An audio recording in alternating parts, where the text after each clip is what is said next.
নজর রাখবো পরবর্তী খবরের দিকে। গত 40 বছর ধরে প্রান্তিক মানুষদের সঙ্গে নিয়ে বিভিন্ন উন্নয়নমূলক কাজ করে রাজ্যের নিদর্শন সৃষ্টি করেছে হুগলির তপশিলি জাতি আদিবাসী প্রাক্তন সৈনিক কৃষি বিকাশ শিল্প কেন্দ্র। সম্প্রতি কলকাতায় এই সংস্থার উদ্যোগে একটি অনুষ্ঠানের আয়োজন করা হয়। এই অনুষ্ঠানে সংস্থার সম্পাদক সৌমেন কোলে তিনি বলেন, আগের সরকার তাদের সাহায্য না করলেও বর্তমানে রাজ্যের ডাবল ইঞ্জিন সরকার তাদের পাশে রয়েছে এবং রাজ্যের উন্নয়ন ত্বরান্বিত হবে। দীর্ঘ 40 বছর ধরে পশ্চিমবঙ্গের বিভিন্ন জেলায় উন্নয়নমূলক কাজ করে চলেছে হুগলির ধনিয়াখালীর স্বনামধন্য সংস্থা তপশিল জাতি আদিবাসী প্রাক্তন সৈনিক কৃষি বিকাশ শিল্প কেন্দ্র।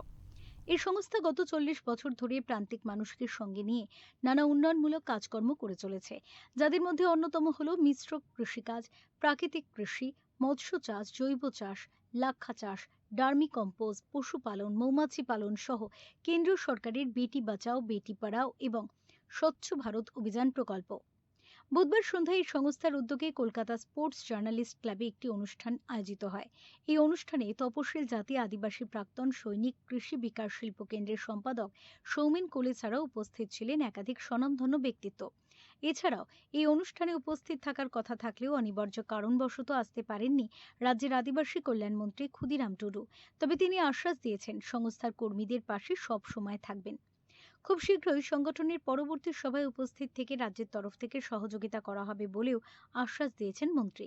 এই অনুষ্ঠানে সংস্থার সম্পাদক সৌমেন কোলে বুধবার সাংবাদিক বৈঠকে জানান, বিগত সরকারের অদূরদর্শিতায় তাদের এই সংস্থা কোনো সহযোগিতা পায়নি।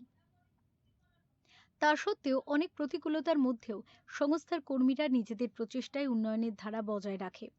বর্তমানে রাজ্য সরকারের পরিবর্তন হয়েছে। কেন্দ্র ও রাজ্যের সরকারের মেলবন্ধনে ডাবল ইঞ্জিন সরকার নতুন ভাবনায় কাজ শুরু করেছে।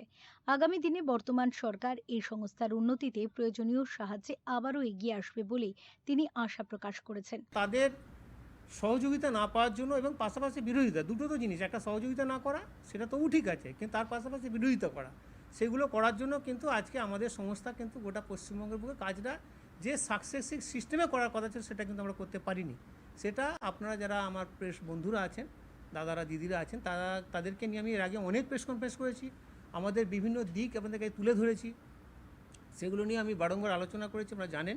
সেটার বর্তমান সরকার যেটা এসেছে, বিজেপি সরকার, কেন্দ্র এবং রাজ্য সরকার সুন্দর মেলবন্ধনের ফলে আমরা আমাদের সেই আশ্বাসন পরিপূর্ণভাবে পেয়েছি এবং আগস্ট মাসের প্রথম সপ্তাহ থেকে আমাদের এই যে কাজটা, যেগুলো আমাদের পেন্ডিং রয়ে গেছে, যে কাজগুলো যেগুলো শুরু করতেই পারিনি বা কিছু শুরু হয়েছিল পেন্ডিং রয়ে গেছিলো, সেই সমস্ত কাজগুলো কিন্তু আমাদের আগস্ট মাসের প্রথম সপ্তাহ থেকে শুরু হবে, সেটা আজকে জানানোর জন্য। পাশাপাশি তিনি আরো বলেন, আজ মাননীয় মন্ত্রী ক্ষুদিরাম টুডুর আসার কথা থাকলেও অনিবার্য কারণবশত তিনি আসতে পারেননি।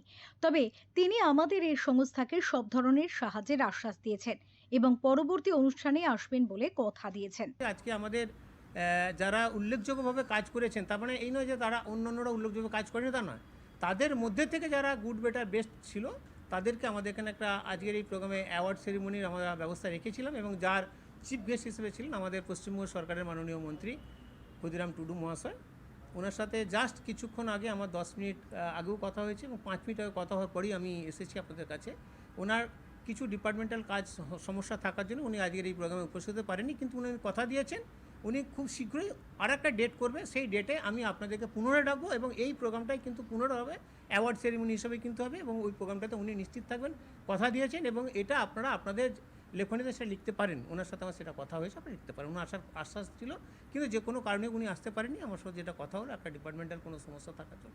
দেখুন, সবটা তো ইন্টারনাল ম্যাটার, সবাইকে সবসময় ডিসক্লোজ করা যায় না, সেটা আপনারা আমার থেকে আরও ভালো জানেন, প্রেসে আছেন।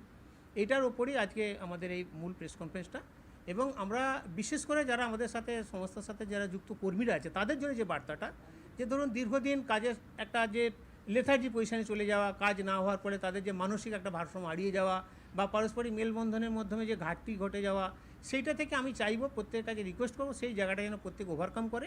আমরা নতুনভাবে আবার কিন্তু সেই জায়গায় ফিরে আসবো না, আসবোই, এটা একদম প্রত্যেকের কাছে আমি যেভাবে আশ্বাসন পেয়েছি সেই জায়গায় দাঁড়িয়ে সবাইকে এই আশ্বাসনটা দিলাম। তপশিল জাতি আদিবাসী প্রাক্তন সৈনিক কৃষি বিকাশ শিল্পকেন্দ্র হুগলির ধনিয়াখালী অঞ্চলে গড়ে উঠেছিল এবং এই সংস্থাটি আগামী দিনে রাজ্য সরকারের সহযোগিতায় সরকারি নানা প্রকল্পের সঙ্গে যুক্ত হয়ে কাজ করার পাশাপাশি প্রান্তিক মানুষের উন্নয়ন করারও শপথ নিয়েছে। ফিউরো রিপোর্ট, ওঙ্কার বাংলা।